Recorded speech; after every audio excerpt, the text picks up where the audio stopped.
Okay, thanks for joining us today. We've got an exciting topic here today. We're going over a deal that we purchased almost 2 years ago now that we were very excited about at the time. It was our first strip center that we purchased. First strip center, first Panera, first of many brands that we really like. Down in Aiken, South Carolina.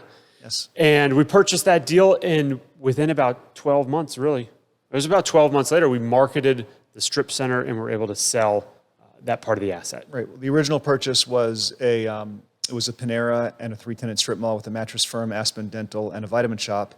And the whole purchase was roughly about $5.6 million. And we bought it for roughly a 7.5 cap, I believe. And then we exited a year later for just the strip mall, which was arguably about 65% of the deal. Yeah. And we exited it for just the strip mall, $5,035,000. $5,035,000. Yeah. So we basically have a Panera that we have a basis of about $600,000 in allocated in that segment. We had a Panera for $600,000, and you know how much the Panera is worth now? Panera is worth about $2.7 million. So it's pretty good overall. Good, yes. Yeah. And so we had to do something with all that money. Yes. So we took the money from our strip center sale and we rolled that into 2 new acquisitions. And today we're here to talk about one of those, which is an Applebee's in Sumter. But before we jump into that one, we also purchased an Applebee's in Killeen. Right, and so the Applebee's in Killeen's already been purchased. We talked about it on a previous video. We'll have a reference to that video here. That was our first deal in Texas. That was our first deal in Texas, right? And we do have another deal coming up in Texas that we're hoping to announce very soon. So that's very exciting too. So we add in the Applebee's from Killeen, Texas, and then now we have an Applebee's that we're adding in Sumter. So our Whiskey Road purchase has now had babies and turned into 3 assets from the original investment. Our one deal essentially turned into 3 deals because of the good purchase and the great exit. And so that everybody will own a piece of those 3 assets who originally invested in Whiskey Road. So this was a very good deal. This was I think we'd officially call this a home run I think so, at this point, yeah. So this was good. All of the additional acquisitions, what we're talking about here, has all been done through 1031 exchanges. So the 1031 exchange enabled us to sell the strip center. We took all of our capital gains from that and put that, essentially, it stays in that entity and it's with an exchange agent. And then we're able to deploy that capital and buy new deals. And we've bought 2 now. We took all those proceeds and bought 2 new deals with them. Right. So no tax consequences for me this year. With that. Correct. There's no tax consequences on the investment side. It's still a tax deferred exchange. So it's awesome. It's great. And what that's going to do now is the revenue we're getting from all 3 of those assets combined now on the original investment continues to grow. Right. And the revenue will also be more than it was before because now we have 3 assets generating revenue versus the 1, and we bought them at a better cap rate. So we traded the strip mall at a 6 cap, and we're buying the 2 Applebee's at a 7-something cap. And so so this one is about a 7.4 cap is what we're closing on with the Applebee's in Sumter. So anytime we can sell at lower cap rates and then buy them at higher cap rates and improve our cash flow, that's kind of the name of the game here, right? I mean, that's what we're looking to do every time. And Applebee's is one of our favorite subjects to be talking about. Every time Andrew and I are out here, we've got a new Applebee's. We used to play the song more. That was good. But Applebee's as a brand has continued to perform well. Really post-COVID, they've come out of it and they've performed well. That's why we've bought so many of them. So if we think about Applebee's performing well, right? We've talked about that too, where they are doing the takeout sales. That part is working well. They are seeing same-store revenue growth. That's what we're tracking when we look at, do we want to invest with a brand or not? And then we're also looking at specific location-based information. We're not just buying all Applebee's. We're looking to buy high-performing Applebee's. And that's what we found in the 2 locations that we're going to add into this 1031, with this Applebee's Sumter one being our next acquisition.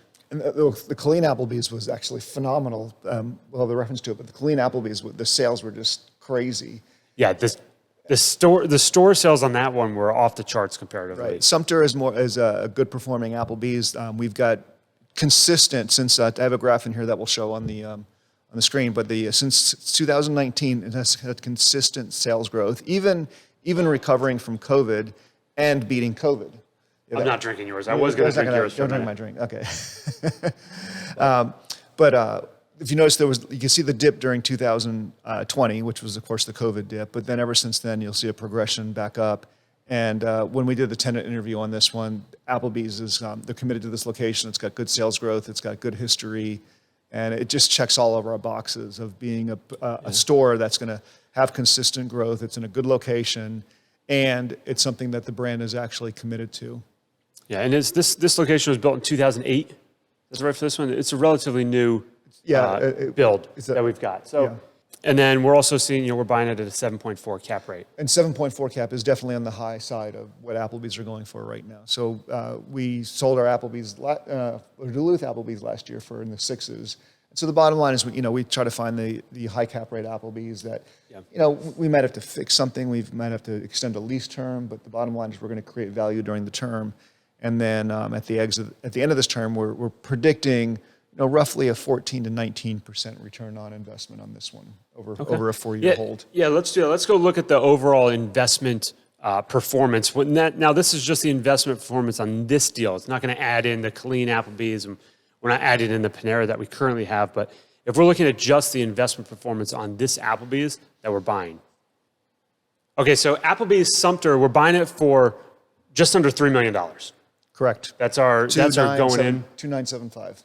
And we have closing costs associated with it and reserves, but we don't have there's not any capital improvements we're making on this asset. It's coming, we're buying it as is. Yeah, in fact, it's even better than that. We actually tell hey, Applebee's, can you fix these issues because they're your responsibility? Yeah, and that makes the asset better for us. But yeah. So we don't have any ingoing capital that we also have to deploy with the acquisition. And then buying it at the 7.4 cap, we're looking at annual NOI out of the gates of around $215,000. So if we think about, there's been a lot of movement in the debt markets and where that stands. But so what do we think about our debt on the current Applebee's? Well, this was also the last of the Clean. I said it was the last of the 4% debt. So Clean, we got about 4.0%, and on this one we got 4.85. So this will probably be officially the last of our 4% debt on any deal. It's sort of at the end. Yeah, we're at the end. We snuck one more in here. We snuck one more in the fours, but right now we're quoting 5.75 on all of our new deals, I believe. So rates have definitely moved up a good amount. But. So the bottom line is this works really well with a low interest rate, but a lot of times it's harder to find these deals with high interest rates because we talked a lot about the distance between cap and interest rate before. Yeah, that spread. That cap starts shrinking, the deals become a lot harder to cash flow. Right, yeah, and less interesting. Less interesting to for us. Purchase. Yes. When we think about these, when we're buying them, we're always looking at what are the rent escalations that are going to happen. Like at what point in time is rent going to go up? But on the retail side, we're typically looking at rent escalations that occur at set points in time, normally at 5-year increments. Yes. Okay, we did some quick math. We didn't have it written down in front of us, but so we have our first rent increases next year. Correct. So in year 2 of this deal, we have a 3% rental rate increase that hits, and then we'll have another one in 5 years. 5 years. Our hold period, we're only looking out 5 total.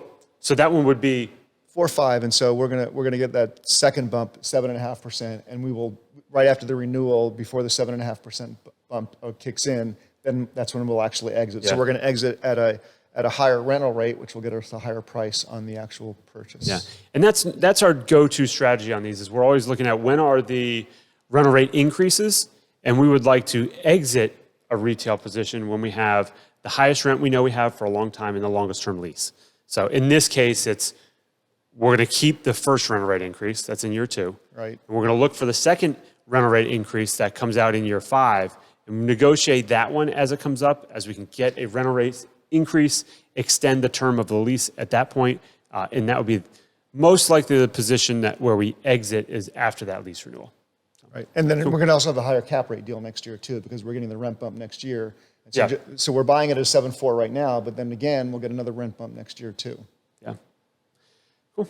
All right, so that is the overview of what we've done with the Whiskey Road deal, how we've transitioned it through a 1031 to be able to buy the Colleen deal and then also buy the Sumter deal. We're excited to close this one. We know it's going to just add cash flow to the current investment that we have made. If you have any questions on this or how the 1031 works, please let us know, and then we'll get you more information. Thank you. Thanks. Have a good day.